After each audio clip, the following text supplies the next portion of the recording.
ایک بوڑھی اماں رہتی ہے مدینے میں. حضرت عمر فاروق فرماتے مجھے پتہ چلا اماں بوڑھی بھی ہے، نابینا بھی ہے، لاوارث بھی ہے، تو میں اماں کے گھر چلا گیا. دروازے پہ دستک دی، کون ہے؟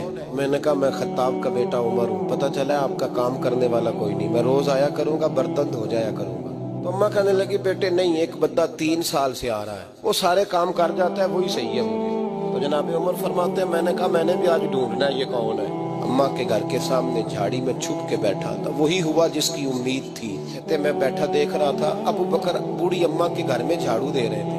کہتے ہیں ڈیوٹی کر کے ابو بکر باہر نکلے تو میں سامنے کھڑا ہو گیا. میں نے کہا یار تو کس سندل کا بنا ہوا ہے، چل بتا. باقی باتیں تو ایک طرف رہیں، یہ جوتے کیوں اتار کے بغل میں دبائے؟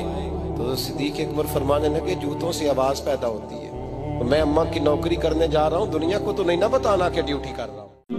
حضرت عبداللہ ابن مسعود رضی اللہ تعالیٰ عنہ فرماتے ہیں عمر کا اسلام لانا اسلام کے لیے عزت کا سبب بنا، اسلام کے وقار کی علامت بن گیا. ایک ایک کے دروازے پہ جا کے دروازہ کھٹکھٹا کے کہتے ہیں وہ تو اور خبر سننے کے لیے بے چین تھے کہ یہ بانی اسلام کی زندگی کا چراغ بجھانے گیا تھا، کوئی خبر لایا ہوگا. وہ کہتے ہیں آؤ عمر کدھر آئے ہو؟ کہا تمہیں بتانے آیا ہوں، کمزوروں سے پنجہ آزمائی کرتے رہے ہو، آؤ میرے سے بات کرو، میں محمد عربی کا نوکر بن گیا ہوں. اللہ اکبر. میرے حضور نے فرمایا جب اچھے لوگوں کا ذکر کرو تو میرے عمر کا ذکر بھی کیا کرو. میرے عمر کی زبان پر حق بولتا ہے، سچ بولتا ہے. ان الشیطان یفر من ذل عمر، عمر کے سائے کو دیکھ کے شیطان بھاگتا ہے. اللہ اکبر. اسلام لائے تو زندگی کی ایک ایک سانس اسلام کے لیے وقف کر دی.